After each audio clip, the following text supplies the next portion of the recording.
All right, you guys, we are here today at the Eavesdrop Brewery in Centerville, Virginia. And you might say, why, Kyle? Why are we here at the Eavesdrop Brewery in Centerville, Virginia? And I will tell you why. It is because today we are going to a very special reptile show called Beasts and Brews. Let's go check it out.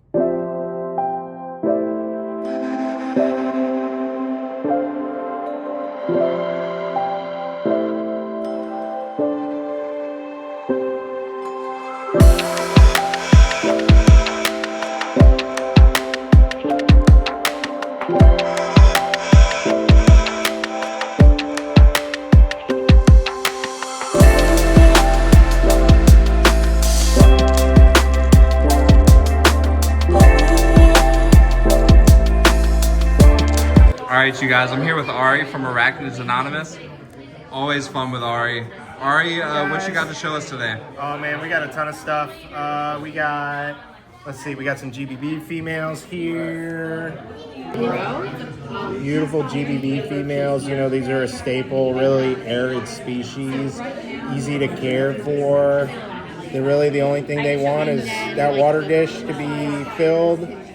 They'll access water from there, and that's it. They don't want any other moisture in their substrate. They like it very, very arid, and then they usually they'll get all the rest of their moisture from their prey. Are these a New World? Yeah, these are New Worlds. Really calm though. This one, at least. Yeah, these are pretty chill, which is nice for GBBs. It's usually a 50-50 kind of what you're gonna get Yeah, with them. because like my teeth steer me if I was this close to be shooting hairs at me already. Oh yeah. These guys are pretty chill right now. They do have some pretty gnarly hairs though. Their This hairs one are pretty has strong. a lot still on it. So Yeah, so that's a sign. good indicator of whether your spider's a hair kicker or not. You'll notice a bald spot on them from if they've been kicking a lot of hairs, and that's usually one that's gonna keep kicking hairs. Very cool. Yeah, they're fun. We got another hobby staple here. We got the Mexican red here, the Brachypelma homori. They're really pretty too. They're gorgeous. Yeah, they're a Mexican species, really big hobby staple. We love them. They're awesome. Really easy, hardy spider to care for. Good beginner species for people. Why are they such a, just because they're hardy? Because they're really hardy. They live a long time. They're pretty slow growing, so it gives you a long time to get used to them. So if you get them as a swing or something small, you get a lot of time to grow with them and learn. And they can be hair kickers. They like to kick hairs. Their hairs are a little nasty, but they're a cool species, especially if you like the orange and the black. I love the look of these, yeah. Yeah, the orange and the black is just nuts, and then you have like the pretty like orange setting in the back on the black abdomen. Really, really, really pretty. Very cool. Let's see if I have anything else over here. And we got some old worlds over here. So everybody loves to see these. And this will show you just how calm these are. These are OBTs. Orange bitey things. People always talk about them being really nasty and stuff, and look how chill. The pattern on this one's beautiful, and I love the one I got from you guys. Yeah, so this is the Usambara. This is you have the RCF, which is the red color form, which has a little bit deeper orange, more reddish kind of orange. This is the Usambara, which is the starburst. It's the traditional OBT when you think of OBTs, is this guy. Okay. Here. So yeah, they're gorgeous. They're definitely a fan favorite. They get a bad rap for some reason because they can be a little spicy, but people. I think if you give them the right enclosure and the right setup, as you can see, I mean, this guy was pretty calm in my hands. Really calm. Going on. What else we have? We have the Cordatus. That's a dark color form style of baboon. It's from Kilimanjaro. Look at the doors on those, man, the gold banding. That's beautiful. They're fun. They're definitely one that I really like. And, I like this a lot too. yeah, the the Kilimanjaros are great, and these are old world, so they don't have the urticating hairs or anything like that. And you can see, pretty chill. We're not making any sudden movements with it. We're not shaking them a ton or anything. Not blowing a big gust of air on them, not right? trying to breathe on them a ton, and they're pretty chill. So these, when they mature out, will be like we have 2 of them. 7-8 inch spiders. These are Formictopus atrichromatus.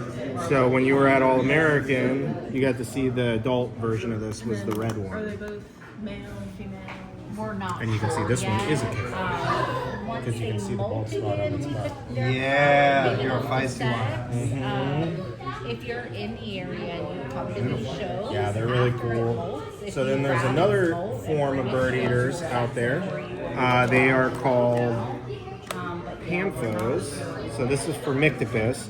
And what's cool about Formictopus is the females retain the color, whereas in the Pantho genus, the males only retain the color. The females basically just turn into a black spider. Black and brown is what they go back and forth between. But they're really cool as slings because they have this really cool, what we call Christmas tree pattern on them.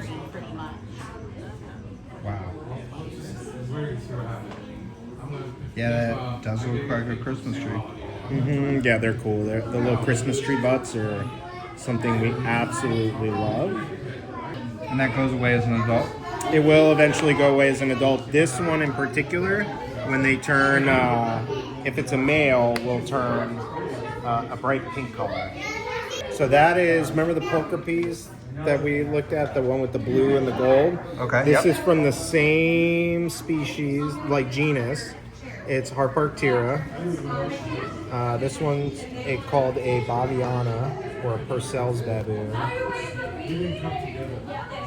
The webbing baboons too is awesome. Oh yeah, these guys are cool. And you can see, it's just, it doesn't really want any problems. It just wants to get away. Yeah. Retreating to its webbing. Yeah, they're a really pretty cool species. One that I enjoy. That just in general, that whole genus is like my favorite old world genus. They talk about it for another week after your meet. There you go. So right there by my finger. See that little tiny guy? You can use my finger for scale there. And that is an old world baboon tarantula. They are a dwarf species. They max out at about 2 inches, called the Gabon blue dwarf. Heterothele gabonensis. They're really cool. They do a lot of webbing. It's a cool spider, man, because it's a 2-inch baboon. Yeah. How cool is that? That man? is cool, yeah. It's a spicy little 2-inch dwarf tarantula. Yeah. And their care is just like any other baboon, which is really cool. So they like it arid, water dish, really good feeding responses from them, and they are fast. So if you really like fast spiders, like they're quick. So we have the Janiculatas. You actually have one of these from us. Yes. And you can see they're starting to get the banding on them. You think I'd be cool holding sometimes? I What? want to really bad. I haven't The tried. Genic? Yeah. They can be a little spicy. At this size, it's not going to hurt to hold them because they're not, their fangs can't really do anything to your skin. The most they can do at this size is maybe like kick some hairs at you. Right. But not going to really do a whole lot to you. But I know as adults, they do get a little bit spicier. Mine is like literally this size right now. Yeah, they're great. They're such a cool, underrated spider. So I have a question for you. So you're handling the spider, right? Is it going to remember this when it gets older or not? No. It won't remember it. No, so there's debates. There's people that do a lot of research on it, and I think that the spiders are a lot smarter than what we give them credit for. Do they build the bond with you? I don't think they build a bond with you, but I think they do eventually realize your vibration, your voice, and stuff like that, and they associate that with not being dangerous. Because I have friends that have old world species and stuff that they hold, and the spiders are very calm with them no matter what. And they've been doing it with that spider for a long time and hand raising it. So I think the spiders, they eventually learn that stuff, and some of them will even come up to where the food holes are. They learn like the feeding habits and how you feed them and stuff. So I think they're a lot smarter than what we give them credit for. They're very reactive creatures, and you got to think, they've been like this for thousands of years, man. They haven't changed. They haven't had a need to change. Right. So I definitely recommend, if you're going to handle, do it in a very safe environment. Do it over something soft and carpet. Do it. Don't hold it very high up. I'm doing this right now. I'm comfortable with holding these things, so I'm not too worried about it. But they, you gotta be real careful. They're a lot more fragile than people think they are. Yeah. And I tell everybody, you handle at your own risk. If you're gonna handle, it's for your benefit, not the spiders. Yeah, that's awesome. Little curly hair tarantula. Those are a staple in the hobby too. Yeah, for sure. This is one of ours. We just got these from a friend, gave them to us, and we give them away as a freebie to people. Yeah, they're pretty cool. They are cool. Yeah, we love them. And then we got some sacks that we just separated, so we should have some new babies that were produced in-house by us. We're really excited to be bringing some of this stuff. What do you think of this show? Because this is a super unique show. Yeah, man, this is an awesome show. It's run by a really good personal friend of ours. There's nothing like it. It's very unique, as you can see. They bring in very top-end quality, vendors here. You got the brewery right over here, Eavesdrop, which is fantastic. Phenomenal. You got the food place right here, Eugene's. There's an ice cream place right over there that's really good. So it's just something really, really unique being brought to the area, and it's monthly, which is even better. Yeah. Because it's consistent. You got a consistent monthly show, and he brings in, a feeder guy here, and it always rotates with the vendors, which is really cool. Yeah. He never brings the same stuff in at the same time, so you don't end up with, a million snake vendors at one time in the building. You get hand-picked vendors by him, and then you go outside and you have all the plants. That variety is good for you guys and the customers as well. Mm-hmm. And there's no entry fee. No entry fee, yeah. It's completely free. They got that beautiful area out there where you can just sit and hang out.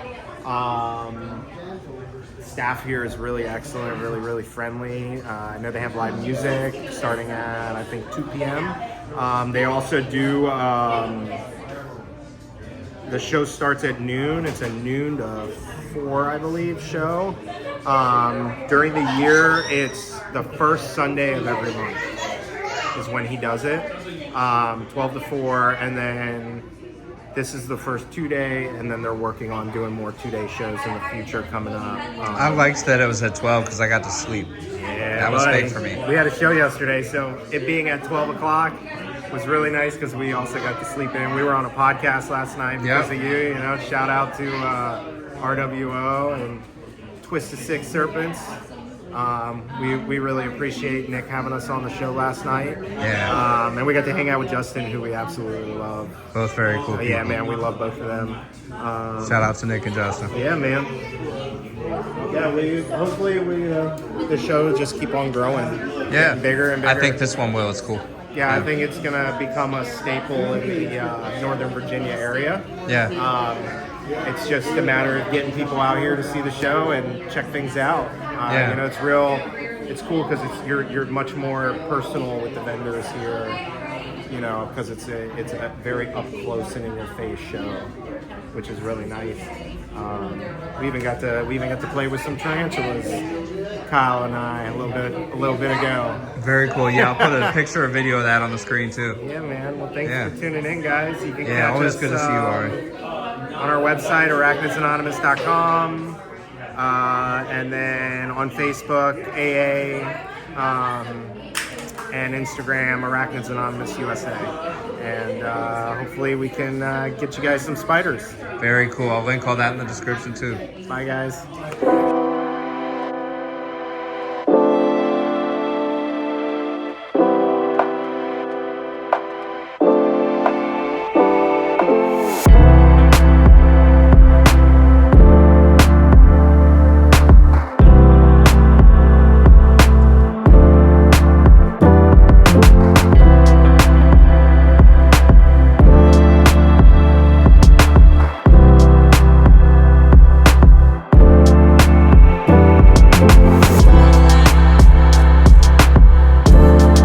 You guys, I'm here with Bridget from East Coast Feeders.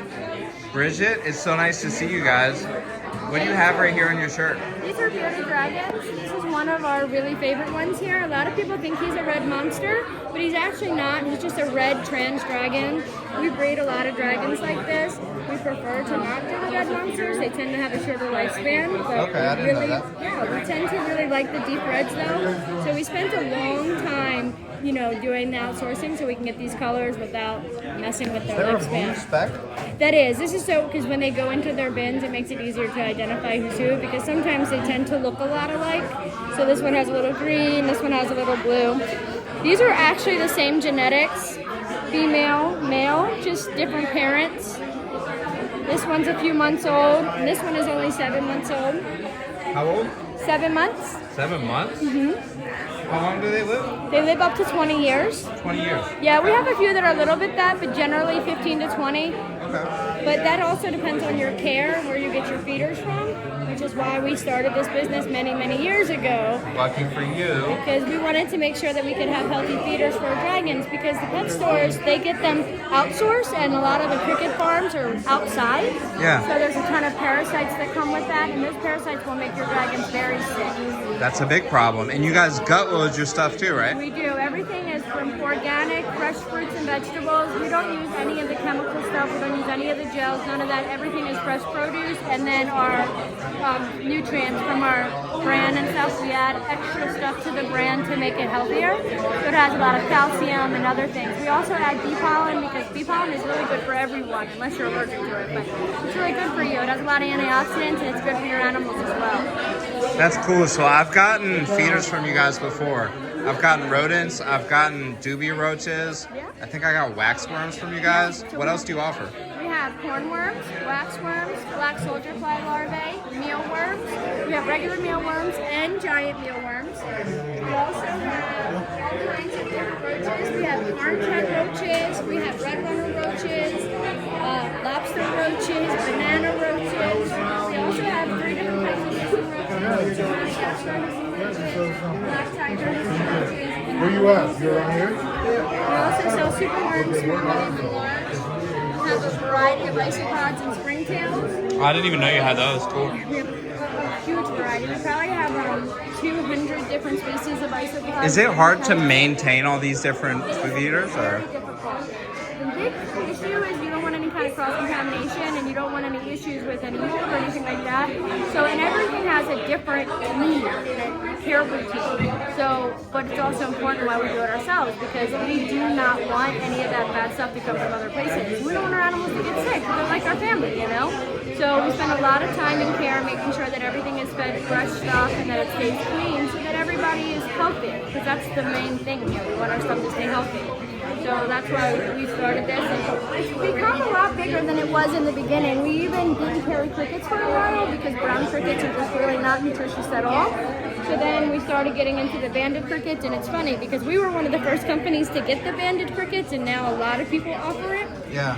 So they're much healthier, they live longer, and they look smaller than your brown cricket, but they're not actually smaller. They just don't have that long wing that brown crickets have.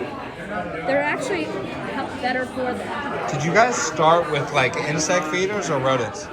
We did both actually rodents originally because we were doing ball pythons and boas. So we started with rodents, and then being at the reptile shows and stuff, you start seeing dragons and other things. So then we got some really high dragons, like really expensive dragons, and we couldn't find anyone who would feed it. So we did it ourselves. We just went and started breeding everything. And of course, there was a lot of trial and error and a lot of time figuring out what to do and how to do it. But here we are 25 years later and doing the best we can. I was telling your husband, Marco, that he used to deliver me rodents when I was like 15. That's crazy to Yeah. think about it, right? He's Yeah. been doing it for so long. But yeah, it's working out for us. I think that it's important for people to have a healthy option. I would rather spend a little bit more than going, and actually our feeders are cheaper. I say spend a little bit more, but ours are cheaper than pet stores. And they're healthier. 100% they are. Yeah. So we love doing the feeders, but we also have a really big love for the dragons and Yeah. for our snakes.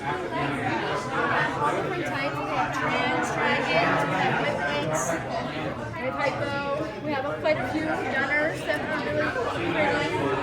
We have a huge variety. We like to try to have something for everyone. Some people, like orange dragons, some like red, some like white. So we try to have a little bit of everything. These white ones are pretty cool.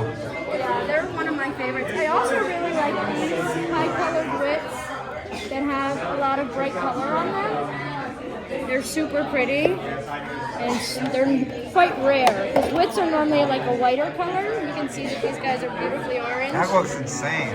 Yes, it's a beautiful dragon. So what genetics is going into this right here? Because I don't know a lot about bearded One dragons. is a whiplet, so it was one of the first patternless morphs that were, found out about. And then it's also a hypotrans, so it's a translucent and hypo whiplet, so it has 3 different genes in it. And this one's just a little guy, he's just a couple months old. But, by the time he's 7 months, he'll be as big as this one. That's super cool. But the oranges will definitely get brighter. So Wow. when he was born, he was a little less orange than he is now, and just every day he gets brighter and brighter. That's super cool. And he has black eyes because he's trans, so he has like black eyes.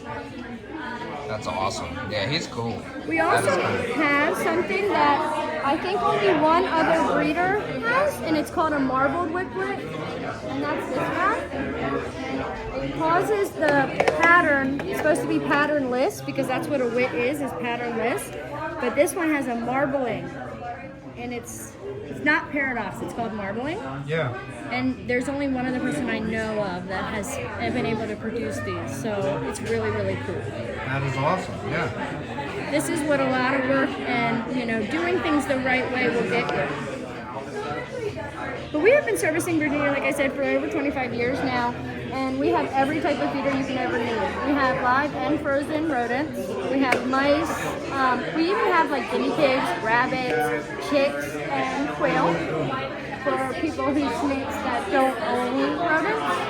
And then, like I said, we have a huge variety of feeders, from crickets to silkworms to superworms. So if people want to buy some feeders from you, bearded dragons, whatever they would like, how can we find you? Where can we contact you? So we're on Instagram, TikTok, and Facebook. Facebook is definitely the easiest way to contact us. It's where we do the majority of our business. So if people were to shoot us a message on Facebook, that's definitely the easiest way.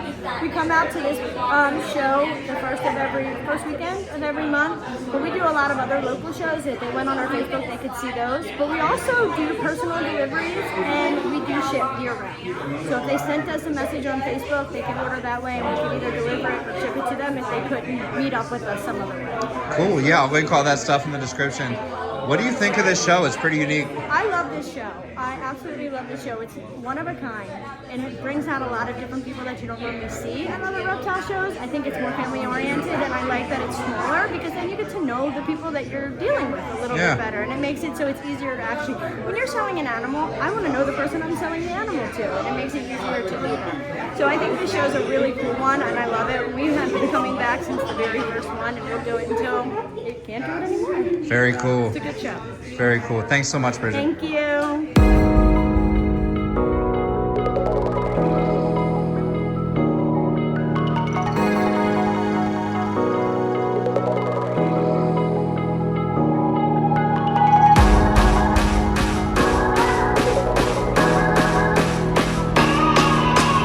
right, you guys. I'm here with Randy from E&K Dart Frogs. Very nice to meet you today, Randy. Welcome, welcome. Randy, Thanks what have for you coming got in. here? You got a lot of different stuff. Well, I have poison dart frogs, captive bred vampire crabs, and lots of tropical plants, native to South and Central America mostly, as well as springtail fish. Very cool. What's something cool that you could show us? Any tub. Okay. Well, this is a little different. These are not poison dart frogs, but fire belly toads. I produced these this year. They're beautiful. Nice green. They're very green to brown. How many babies do these have? They spawn like 2 or 3 eggs at a time, but over maybe several of those packets in a day, you might end up with 50. I got 50 babies out of a spawn, which took over 2 to 3 weeks to occur. That's super cool. Yeah. These are really cool. It's the eye-catching colors that everybody loves about dart frogs. It's like, These are gorgeous. this is nature at its finest. Love it. Yeah, those are beautiful. Thank you. Absolutely. But yeah, I've been working with these since 1990s. Wow. So how many years total? 25 plus. Wow. Almost a little longer than my professional career. Very cool. Do you do this full time now? I'm trying to. Right now, I'm in between. I also work in the biotech profession, and I am a consultant for several companies.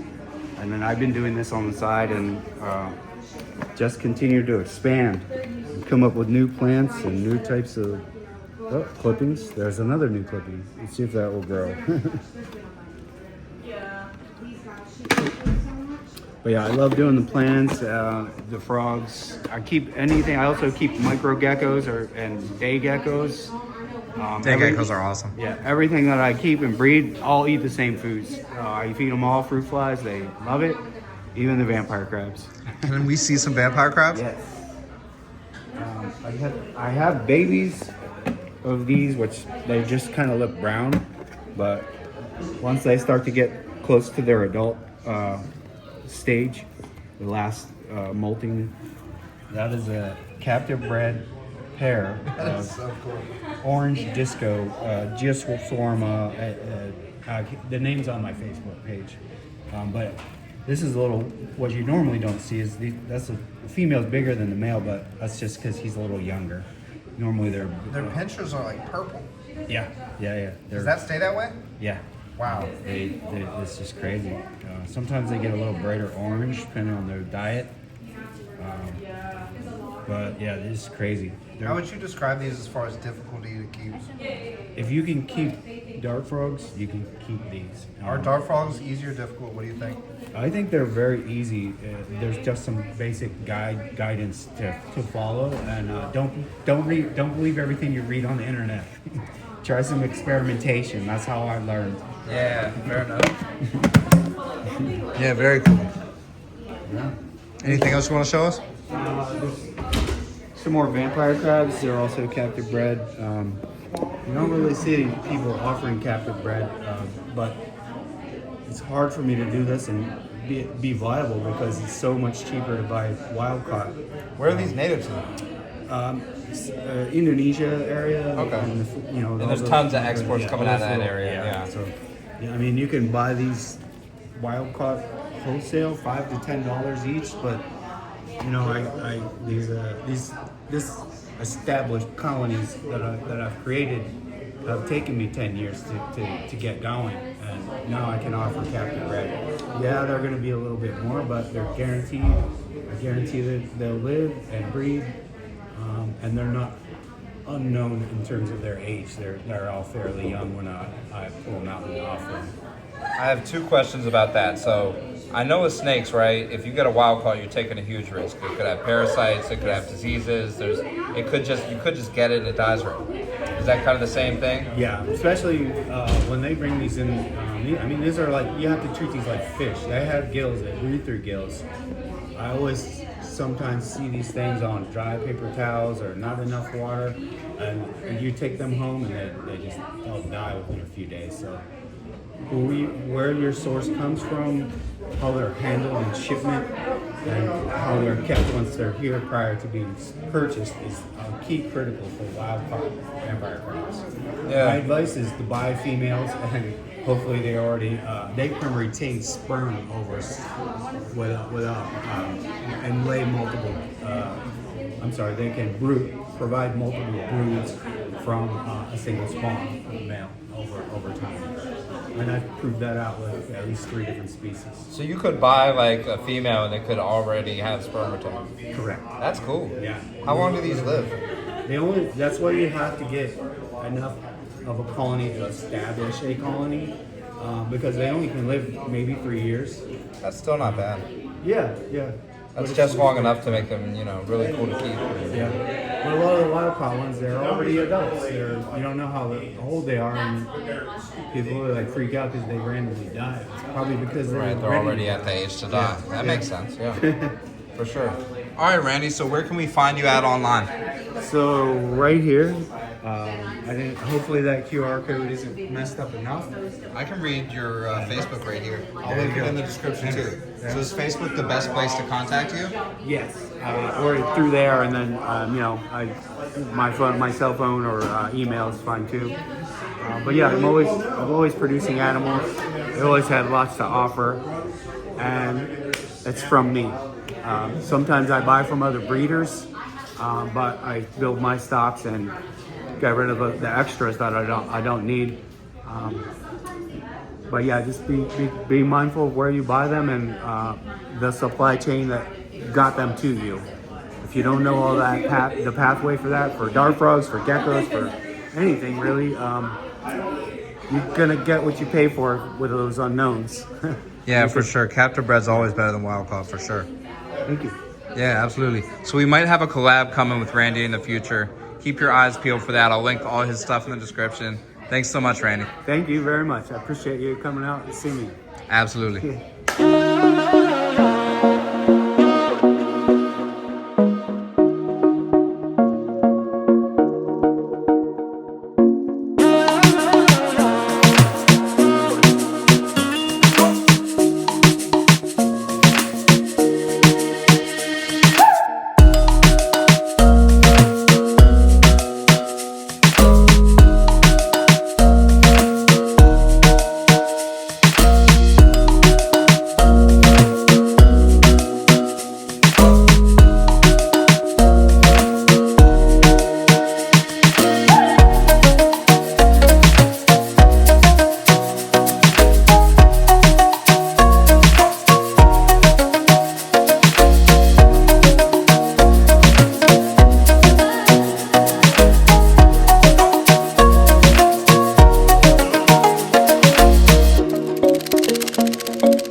guys, I'm here with Kiko, and he actually runs this event. Kiko, this is a really cool, very unique event. So could you tell us some more about it? Sure. The event's called Beast, Brews, and Botany. It's basically our first 2-day event. It's a flora and fauna show, so we're doing both plants and animals. I feel like the two hobbies have a lot of overlap. They pretty much go hand in hand, so basically that's it. We have a lot of reptile vendors here, and of course a lot of plant vendors on the outside. Excellent food and drink. It's a pet-friendly place, family-friendly place, so you can bring the whole family and like hang out the whole day. That's for sure cool, yeah. Really unlike most reptile shows. It's a very chill atmosphere, completely different vibe. Yeah, the atmosphere is great. Family-friendly part is great. The pet-friendly part is really cool too. Yeah, thanks so much for having me, Kiko. Oh, yeah, no So problem. where can we find your next event? So we actually do 2 events. We do a plant show every month. The first Sunday of, actually it's the first Sunday every month is the reptile show right here at Eavesdrop Brewery in Manassas. And the second Sunday every month is our plant show. But we'll be doing more both plant and animal shows in the future, combined together. Probably, within the next upcoming year, we'll be doing more of these. Very cool. I'll link your Facebook page that shows your events. I'll link the brewery too. Great. Thank you so much for your hospitality and for having me. Yeah, absolutely. Thank you so much for coming. Absolutely. All right, you guys. I'm here with Katie from Magnum Exotics, and they're a reptile rescue. So, Katie, what do you have right here in your hands? This is Terry the Tegu.